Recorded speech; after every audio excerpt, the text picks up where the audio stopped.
y'all, welcome back to my channel. If you like to hear someone talk about cats, rats, dogs, or reptiles, go ahead and hit those like and subscribe buttons down below because it's kind of what I'm here for.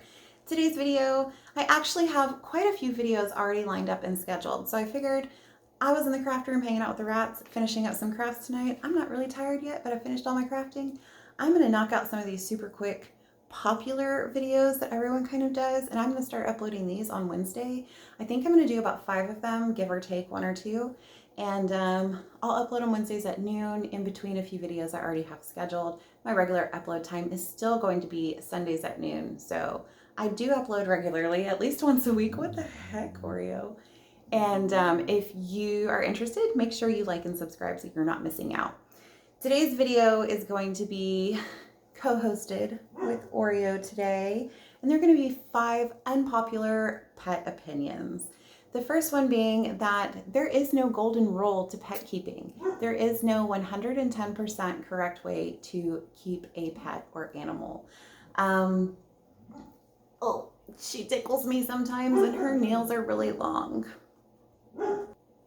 But yes, there is no one correct way. There's no golden rule to pet keeping. There is room to give and take in that, okay? So you don't have to read one source of information and then never change from that. You should always be consistently researching animals anyways that you're keeping, because pet care does evolve and change. And the only way that happens is by a little experimenting with the rules. However, don't ever do that unless you're 110% confident and you really and truly believe in how you're changing your pet care up and that it is for the better. One example I can give is I keep my bearded dragon on a loose substrate of a sand and topsoil combination. However, I do have some tile in there as well. That can really make people angry, but you have to understand when the husbandry is met properly, like temperatures and things like that. I also actually keep my bearded dragon a little bit warmer than a lot of people do, which it's amazing for him and it's wonderful and it works great for him. So yeah, it's okay to have a loose substrate sometimes. A lot of people swear by tile only, tile only, tile only. A lot of people still swear by Repticarpet for their bearded dragons and stuff. So my biggest thing here is like, don't go onto someone's post and be like, oh my God, why are you doing this? It's so horrible. You're going to cause an impaction. You're going to do this. You're going to do this. You're going to do this. Just because one big source of information told you that that was the correct way and that that would absolutely happen to your animal if you didn't keep it that way, it does not mean it's 110%. Do further research. My second unpopular pet opinion is that the adopt, don't shop movement has become incredibly toxic. There is, and this goes in line with pretty much anything I'm going to talk about, but the internet can become very toxic if you have an opposing opinion than someone else has. Okay, we're not going to pull my gauges out. They love to do that. It's their favorite game. But the internet can be an incredibly toxic place if you have an opposing opinion or an unpopular opinion. And adopt, don't shop, like, it's a fun hashtag to use for sure, but it's kind of gotten a little scary. If I were to have a very, very specific need and I would need to go to a dog breeder to make sure that all of those needs were guaranteed to be met, I don't want to be criticized for that. You know, so many people end up putting their animals in shelters because they didn't do the proper research and their needs are not being met correctly. They have a different expectation versus what they got. And that could be eliminated some if people weren't so shaming of going to a breeder and using a breeder. Yeah, you're going to pay a ton of money at a breeder that you're not going to pay at a rescue. But however, rescuing through good facilities isn't always cheap either. So really, really pay attention to what you're doing and how you're talking to people, because adopt, don't shop isn't the answer. It's just a fun hashtag to use, okay? That brings me to my third unpopular opinion. Stop overusing the word rescue. It is a rescue if you found it on the side of the road. Oh my gosh, her nails need to be trimmed so badly. It is a rescue if you found it on the side of the road, just skin and bones and you had to nurse it back to health, no owner came to claim it, and you decided to keep it. Okay, I'll accept that as a rescue. It is a rescue if you're getting it from a like licensed smaller rescue. That is a rescue. SPCA, that's a rescue. Any animal shelter, that's a rescue. When you go into a pet store, a chain pet store, and you buy this animal because you feel so sorry for it and you feel like you could give it a better home, you are doing nothing but contributing to the problem. There's no nice way to say that, but because all that pet store is going to do is look at how long it took for that animal to sell and decide if they're going to replace it with a similar one or a different one, okay? The only way to get pet stores to stop doing this to animals is to not even go look at them in those chain pet stores. We all know which ones I'm talking about. And please keep in mind, it's not always the employee's fault. They are under directions how to care for these animals that make it affordable for the pet store, not for what is realistic for the animal. They are trained on what to tell people and how to present the information. So keep all of that in mind, because when you buy a pet from a pet store like that, it's just getting replaced with another one.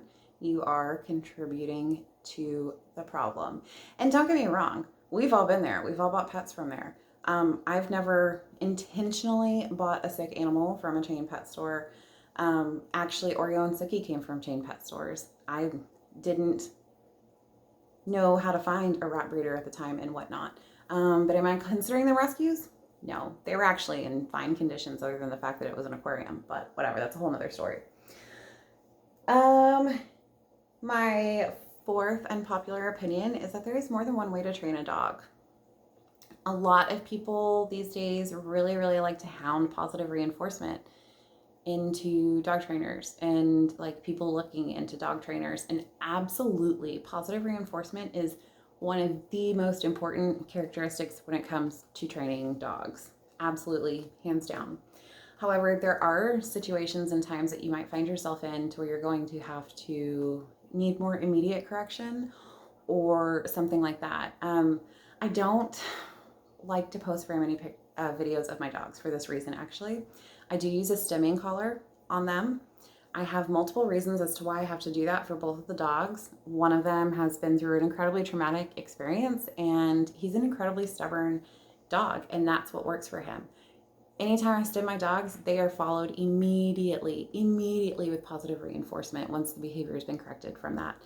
And you can't, in my opinion, you cannot train a dog solely on one or the other. When my dog Tex was a puppy, it was super easy for me to train him with positive reinforcement. He hadn't lived his life. He didn't know any better. He would do whatever I asked him to do super easily. I could use the word focus and it would immediately tune him back into me.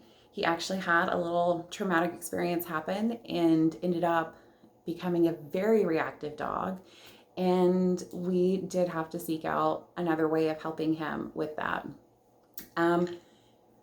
So that's how we got into that. However, and then my other dog is a rescue who has incredible separation anxiety. And that's a whole nother video in and of itself. Maybe one day I will do like little story times with my dogs or something, but today is not that day. So there are multiple ways to train dogs. It is okay. There is no one way is the right way, one way is the wrong way. Do I personally believe that you should pin your dog down and show them your alpha? Absolutely not. That's gross to me. But do I believe that if you use a very, very light stim color to get their attention when a word like focus is no longer working for them and you're still following it up with something amazing for them, I think that's okay. Absolutely. But I will say, I do not, my personal opinion on this, believe that you can go into training starting off without the basics down, which the basics are generally learned with positive reinforcement. My fifth unpopular opinion is that, she got it. She got it good. Stop. My gosh, you never get my earrings like this. No, ma'am. Sorry. Watch me get attacked by my rat. That's going to be my clickbait title. So distracted. Hang on. Y'all, she really shocked me with that one, okay? My last and my fifth most, or not most, but unpopular opinion here is going to be that there's no beginner pet. Sorry, I have my notes written down here. There's no beginner pet. There's not a beginner pet. There's not. You either are confident in the amount of research you've done on this pet to where you know what you're doing, it's good to go, and you've got this, or you have no idea what you're doing. Maybe you shouldn't do it. You can get whatever animal you want to get as long as you know that you can provide 110% for it throughout its entire lifespan. Yeah, sometimes things happen and it doesn't work out as you plan, but know that there's really no beginner pet. And then I'm going to roll this one into it too. And I'm just going to go ahead and say that there's no kids' pets. Okay? There's no kids' pets. Again, these are all my opinions. But if you are a parent looking to get your child a pet and they're under the age of like 14 or 15, I would say, these are just random ages I'm throwing out, please expect to feed the animal, water the animal, and clean the animal. For example, Oreo and Suki, they're actually my daughter's rats. We've had them for really close to 3 years now. If by the time I upload this, it hasn't already been their 3rd year birthday that I've posted. But stay away from my ears. No, what is the deal? But anyways, so yes, if you're a parent looking to buy your child a pet, don't get that pet unless you are 110% willing and able and capable of taking care of the pet.